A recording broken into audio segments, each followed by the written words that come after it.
I actually have a bad history with female shoes. Because it's hard. It's as bad as we've had to dispose 20 pairs of shoes in the dustbin.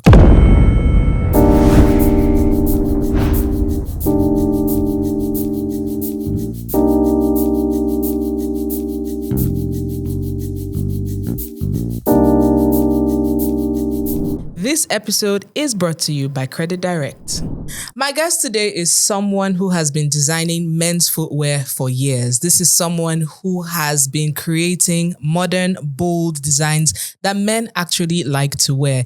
Please put your hands together for my guest. He's Eze David, but calm down now. He's not going to give you free shoes, but the name of his brand is King David's. Welcome. I'm so excited to have you here from one shoemaker to another. In case you didn't know, for those watching, I have been the creative director of a women's footwear brand, Gbemi Shoes, for years. It's going to be 11 years or thereabouts. Yeah, welcome. Oh, that's amazing. Thank you so very much. Welcome. So I think I was just saying before we came on that I found out about you through Tosin, who is Style Infidel. Also, I think Ebuka has worn your shoes. Who hasn't worn your shoes, really? And then also a fashion commentator, and he was talking about your shoes. I think Akin Famino has also worn your shoes a couple of times. And so I was like, okay, let me go search out this guy. And then I was blown away by what I saw on your page. You do everything from mules for men to loafers to boots to all sorts. How did you start? Thank you so very much for having me today. And it's a pleasure to be here. So basically, King David started with a desire to deliver more. Okay. And we got into a space where at the time, not much was going on. It was just the conventional loafers and, palm slippers. Palm slippers, yeah.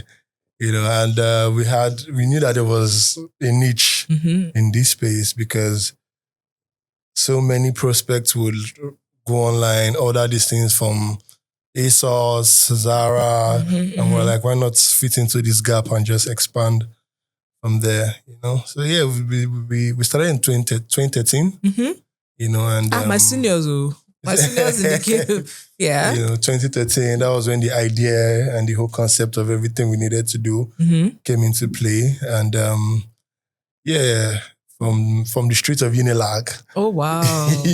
Yeah. So yeah, from there, couple of guys, our first collaborations was with Tokyo James, then Orange Culture, Emika's Beat, then slowly... All the fashion men, man. Yeah, we started branching out fully into the industry. Okay. So what design was your first design, or what was your first drop? What were the designs you created first? My very first pair, which I actually bought back, because you loved it so much? No, because that was the first pair. And it was just interesting seeing what kickstarted this whole thing. And, you just want to have that piece back in your archive, and it was a very irregular brogue shoe.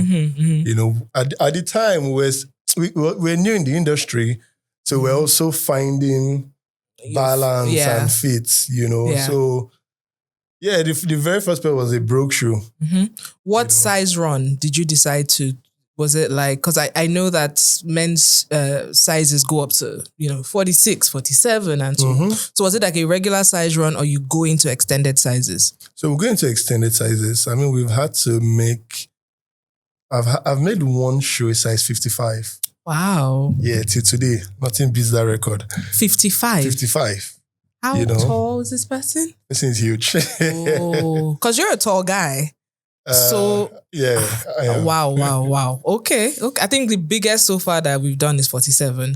And that's for women's wear. So I mean footwear. So I'm thinking 55? Yeah, 55. We literally do 49, 50 regularly, week in, week out. Because I make shoes for women, lots of guys are always like, when are you going to make for men? And I'm just like, I don't know if I am the same thing. That's interested in making for me for men's shoes. The same. I feel like women's shoes are more dynamic. Though I was saying, like, I went on your website previously, I went on your page And I saw that you had like so many unique designs. You play with textures, you play with studs, you play with, heels, like heights. You do very unconventional. Like there's a pair of shoes now that are like all fur. They're so interesting. I almost like, I think I should wear this. So, because I'm sure you have women who actually order from you. Yes, we do. Not for their partners or whatever, but also for themselves. Yeah. So one, why haven't you designed for women? And if you have, tell us. And two, what inspires your designs? Because they're different. Okay. I actually have a bad history with female shoes. Because it's hard. It's hard. So it's as bad as we've had to dispose 20 pairs of shoes in the dustbin. Only? I mean, only? Wow. No, don't worry. So that was like a scar for us. Were they made here? They were made here. Were they heels or flats? They were heels. They were actually for a runway. Bagam. Thank you. They were actually for a runway. Okay. And on the day we did everything possible to make sure everything came out right. But apparently on the day of the event, the heels were going one side, the shoes were going one side. And I mean, in the nutshell, the models had to I think they had to walk barefooted or something, or use that. They used something else. Oh, so sorry. So ever since then, I'm like, anything female, forward. But are your shoes made here? Yes. All your shoes are made Everything. Here in Nigeria? Yeah, in Lagos. Okay. I'm not trying to get into your business. Do you own your equipment or do Yes. you? Okay. We're going to get into that. But women's footwear is so complex. As someone who has made them since 2015, okay, it's 10 years.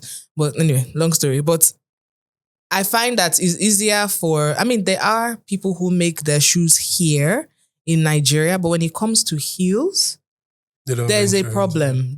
And even when they say, oh, handmade this, there's a way they look. Look at it, yeah. There's a way they look that it looks like a carpenter made them. I don't know if you understand what I mean. There's a weird way. Like you just be like... It's just how it looks generally.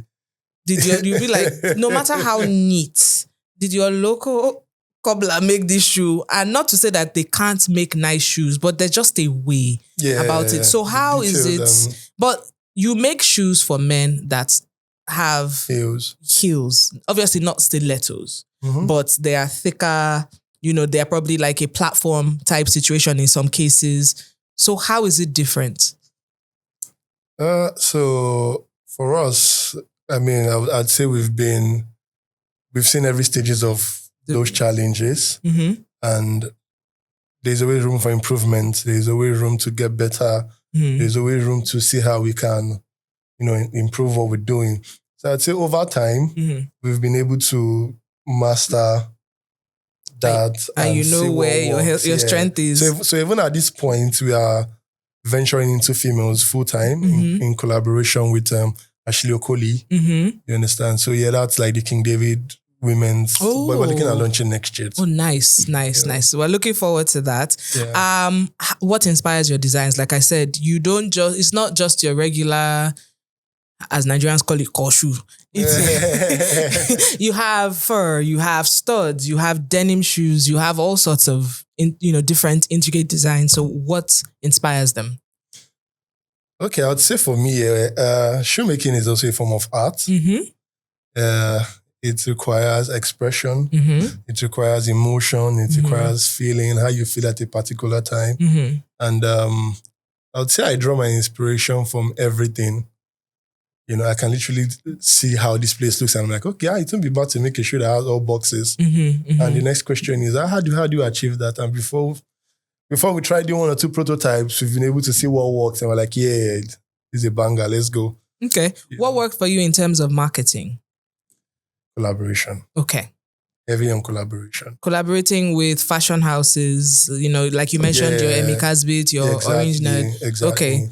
Okay. So when you say collaboration, is it like, you have a collection coming out, let your models wear these shoes, or how? It works in different forms. We have the ones with fashion houses. We have the one with influencers. We have like different... It just depends on what is available at the time. Because we tend to look at who fits into our target audience, who are our target audience, and how do we appeal to them. So we see that most of the time, these fashion houses, they have our target audience. Yes. A certain type of influencers have our target audience. So we believe by the time we work together, basically a stylish man or a man who is ready to think outside the box, who is a fashion guy, basically. Exactly. Okay. How did you discover that it will be lucrative?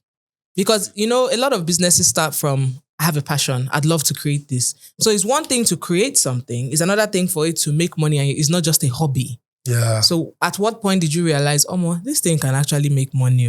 Because I think I saw your car outside, and I think I saw your car and your driver outside. So I know it's lucrative. By the grace of God. Okay, so it's fashion, it's clothing. People will always wear clothes. People would always wear shoes. And considering the niche at which we cater for, we are very few to none in that space. So if you have that strategic positioning, you can literally influence anything and make it work for you. It makes sense because there's lots of men's footwear designers, but a lot of them make, the open toe, what we call the palm slippers, different variations. Some make obviously wedding shoes or outing shoes. Some even put some razzle dazzle and put some spikes on it for you, or do shine shine. No, I've seen it all. So I'm just like, okay.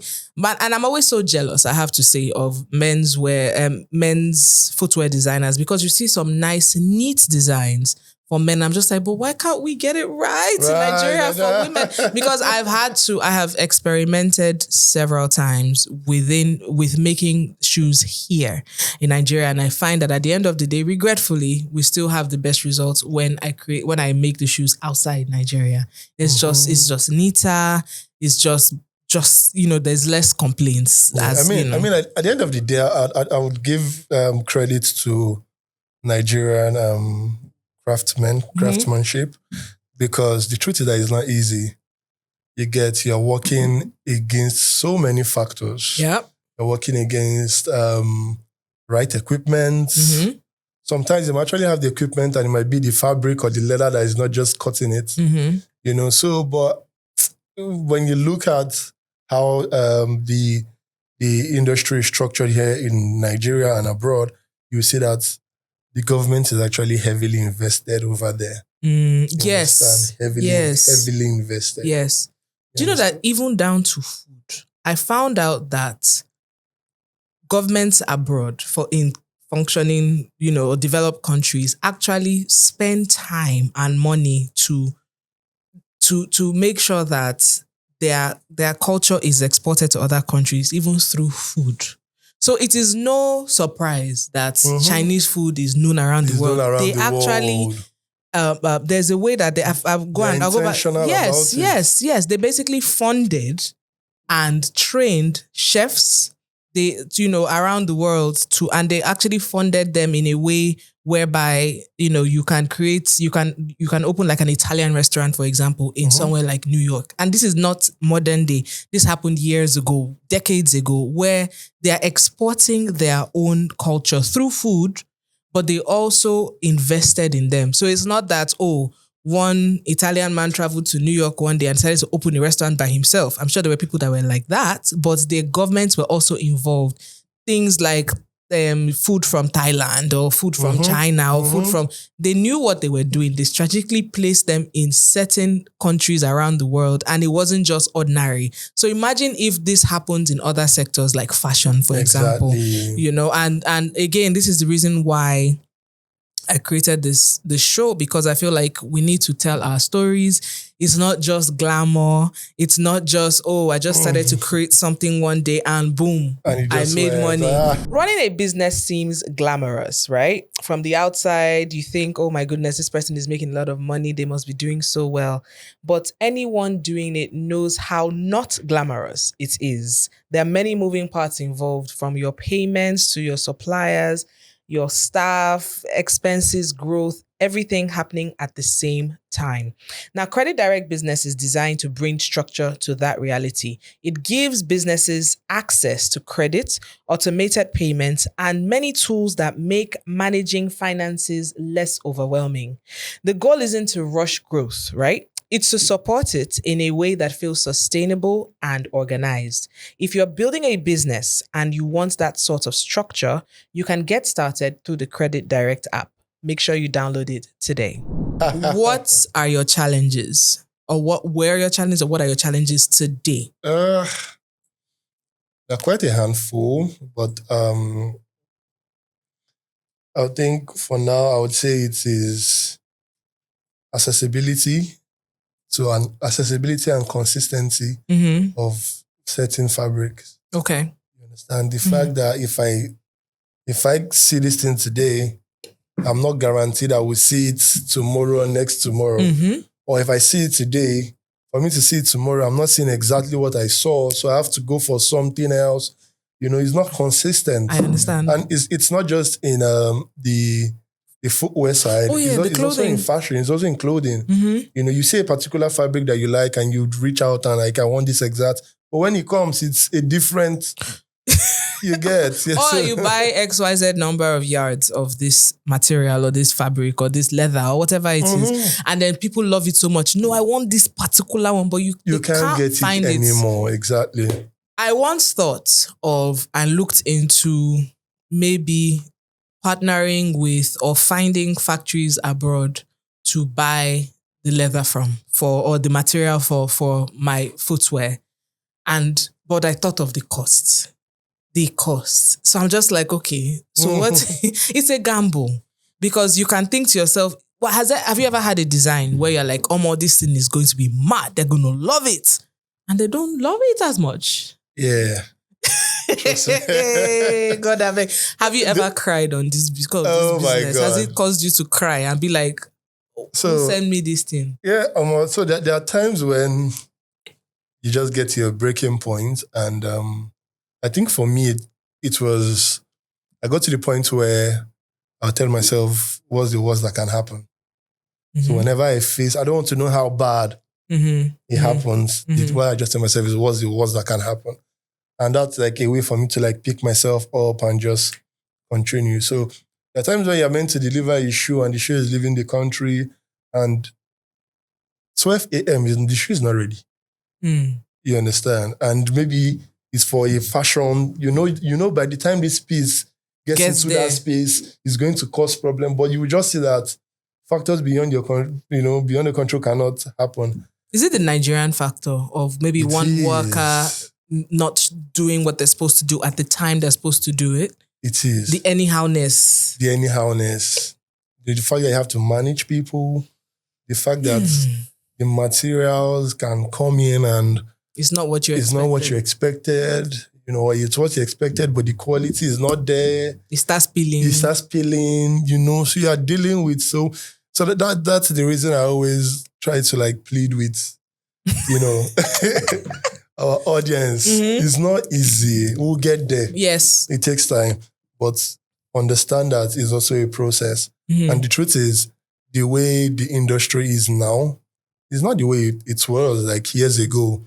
They've been upgrades, you understand? And trust me, the next generation comes in, they move it forward, it goes on and on. How do you keep up with the world? So back just a few years ago, you could, create your design, do your shoots, post it, and go and sit down. Now, you have to, like you said, you collaborate, you would partner with this stylist, this person, this fashion person. Do you do like Instagram ads, things like that too? Like, it's so much. Now, have you started dancing yet? Have you started dancing? Oh my God. Because no, it's true. True. I saw a meme yesterday night before I went to bed and I had a good laugh. And it said, shout out to you if you are an entrepreneur and you haven't, one, cried, set camera to cry. 2, posted, I'm taking a break, please, and disabled your account. Or 3, started dancing. Like, for God's sake. I'm telling you. Yeah, because I have woken up before and I was just like, I'm going to disable this account because I just can't. Yeah. I just can't. Because people don't understand that behind the, the glitz and the glam and the fine designs and the wonderful, beautiful pictures, it's a lot of work. It's expensive. It's... and I do have a friend she's shutting down and relocating because she can't do this anymore. Mm-hmm. She reached out. She was like, oh my God, she wants to sell all her things. Her machines. Because I remember I got her some of those machines at the time. Does she make footwear too? She makes footwear. Okay. So, well, I mean, at the end of the day, you just have to understand that, look, it's not easy. You understand? It's not easy. And just know your how strategically positioned you are and continue feeding that audience what you want. Because the truth is the competition out there, aside from all these things we are saying, the competition is out there. There are people that just come up, take your designs. Now that AI is in the picture, they just use AI to change the color, post it up. And they're creating the same design. They're not even creating, they're literally taking your exact image, picture, yeah. Just change it from black to white, post it up, do sponsored ad. I've had a couple of times where my staff will be like, they keep sending me stuff and they're like, this is your shoe, this is your stuff. Then there's some that will just go and remake the design. And what do? You can't reach out, you just let everybody enjoy. What about funding? Can you recall how much it costs to start? Now, this is a loaded question because how much it costs to start, being that I don't know if you started with 1 pair, 5 pairs, 20 pairs, 100 pairs, whatever. That's one. Then how much it costs to run, because you also have running costs. You also have, so did you apply for grants? Was it friends and family? Was it strip club? We went to shake bum bum somewhere. I'm just joking. But we have to talk about it because it's not all fun and games, is my point. This is a real business. I think people forget because maybe you don't wear a suit and tie and you don't go sit down in one office at a desk. People forget that and it happens to everybody in the creative space. Whether you're a fashion designer or you're a video director, people automatically just think vibes. But they forget that it's actually a business. So how much did you start with? Again, noting that it was in 2013. And if somebody were to try to start this business today in 2025, how much did you say they should have bare minimum? So the way I started is very different. And I started with 1 pair. I bought that first pair for 1,500. I sold that same pair that evening for 6,500. I'm literally telling you, it was first buying and selling. Before that's how I started into too. Production. Yeah. So you take the 6,500, you go back to the market, you buy multiple pairs, you sell, you keep repeating the process. Start small. Exactly. Yeah. But now in 2025, I wish I had answer to that. How I started was because of radio and media, I would get to, apart from, and also travel for personal reasons, summer, whatever it is. And so I started to buy because what's your shoe size? 46 wide. My shoe size is 43. And it's not easy for women who wear oversized 41 to find shoes. If you are a woman who wears size 42 and up in this country or anywhere in the world, you will suffer small before you find shoes that you want. Oh, No wonder. It's even better now. Then think 2006, 7, 8. You have a wedding. You want to wear red shoes and you're a woman who wears size 44. Where are you going to find your size? Where? They used to call us end of discussion in the market. You will go to Balogun, you will go to Yaba and they'll say, your size no day market. Yeah, that's equivalent to men's size 47, 48. What we call them is size finish. Yeah. So, And so when I started making shoes for women I had brides who were praying for me because they had never worn heels as adult women because this woman wears size 46 and all her life, she has worn men's shoes or sneakers, or they will make her palm slippers to wear on a normal day. Sure. So she's getting married and she's able to buy her first pair of heels because of Gbemi shoes. Come and see prayer. Experience. Or women who their kids, your child is size 30, she's a 13-year-old and she's already wearing size 45. So where do you go? Do you understand? So that was the reason why I started. So I would buy shoes. When I would see shoes that were bigger than size 42, 43, I would just buy in like a separate suitcase and bring, and I will post on Facebook. The posts are still there today. Yeah. Or I will post on BBM, was the BlackBerry Messenger, post on my profile, and people would buy and people would buy and people would buy and stuff. And that was how I was like, okay, one day. And then I ended up now I was told to go and report the World Cup that was happening in Brazil. It was a media thing. And so I ended up visiting some factories there and I was like, Wow. Okay. So I started doing research here and there and that's how I started. But even when I got my first set of shoes, I left them for months because I was like, okay, what was I thinking? I left them I used to just walk past the shoes for days. I kid you not, the shoes arrived in February. I did not take action until May because of fear of what was I thinking? And then the brand is Gbemi. It means, lift me up. People yabbed me when we eventually released the shoes because they were flat. That's what I could afford. I started with ballet flats. How can your brand name be Gbemi? And you're showing us flats. And why is it only one design and only 2 colors? Yeah. The comments are still there on Bella Naija till today. I will never forget. And I was just like, but guess what? People are going to talk about you regardless. If you like, release 15 pairs. If you like, they will find something to talk about. And we're saying this because for people who are out there struggling and worrying and wondering how they will make it, if they will make it. So that's why I asked how much you would start. So now funding now. Mm-hmm. Do you how do you do it? Do you have a day job? What? Yeah. I have mainly King David. Okay. You understand? So I would say with funding, it's just all about reinvestment. Mm-hmm. Then, if you can have potential investors come in, that's fine. Mm-hmm. But to be honest with you, I think if you know what you're doing, you don't really need potential investors. If the opportunity presents itself, that's fine. Just make sure you read it well. Just make sure you and your lawyers, and your team goes through all of that so you know what you're getting yourself into. Mm-hmm. But from my perspective, I think if you know what you're doing, you can get it done. You understand? So it all depends on like I said, your positioning. If I was going to start this in 2025, I would create an identity.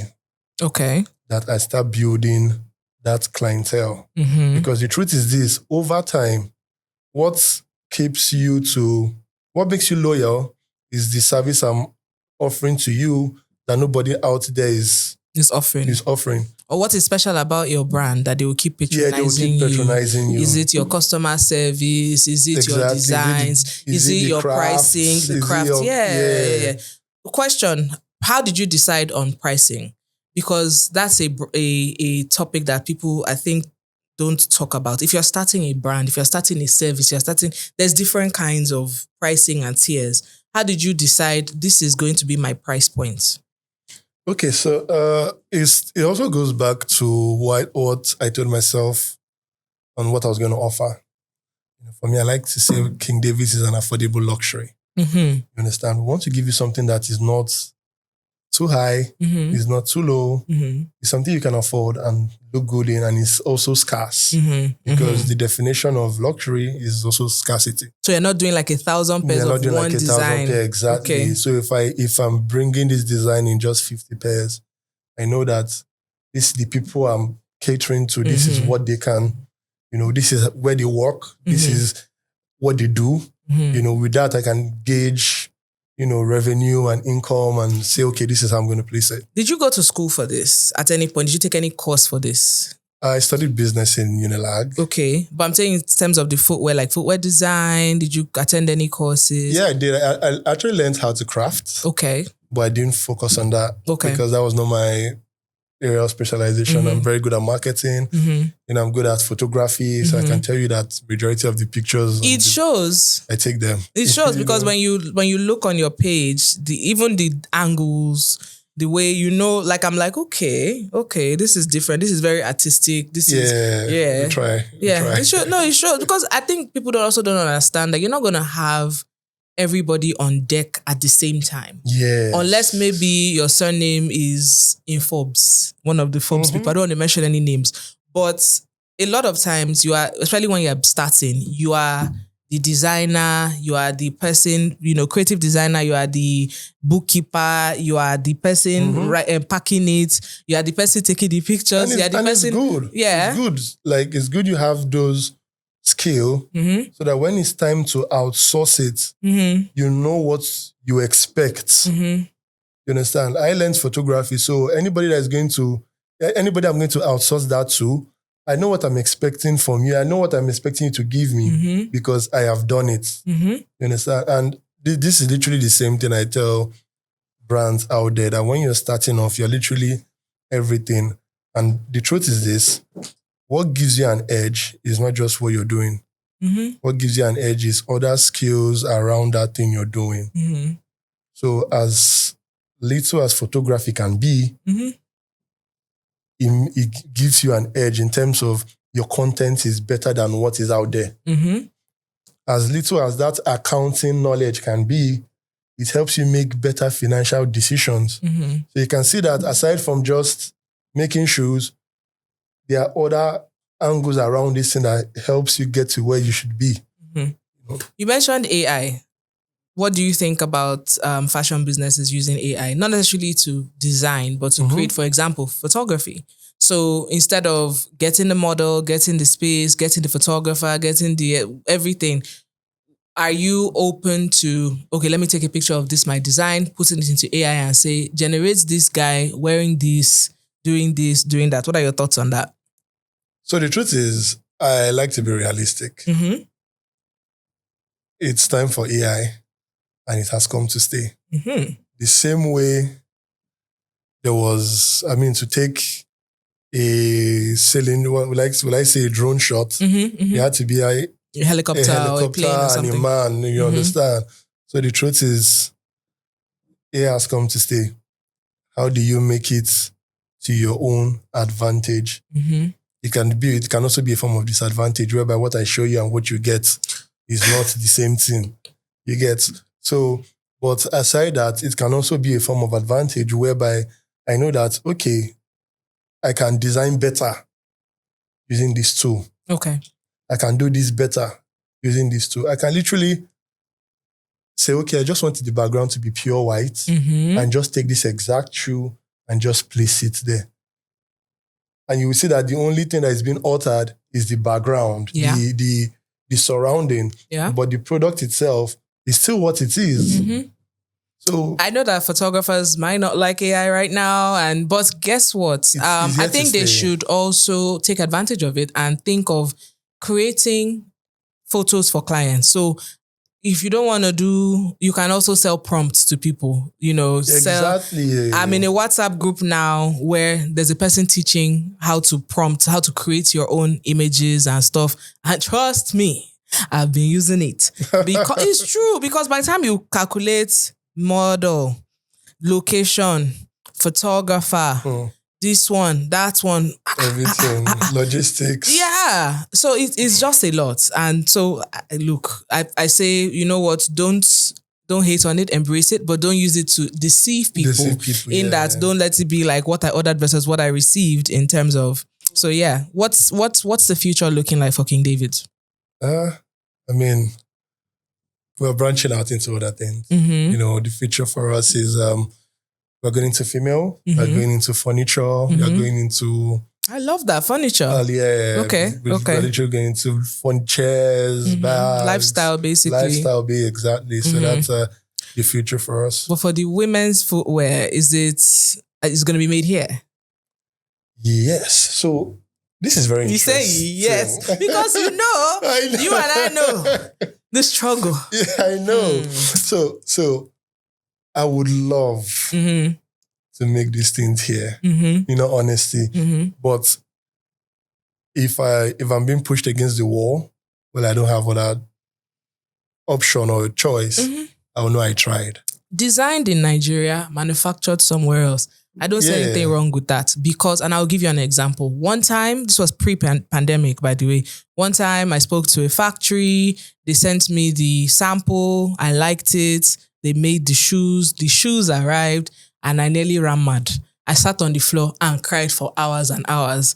My friends were comforting me, but it was nonsense. What they delivered was not... Do you know what it is to open a box of shoes and the sole is already separated from the leather? And that's what you deliver to me in the hundreds. And they said,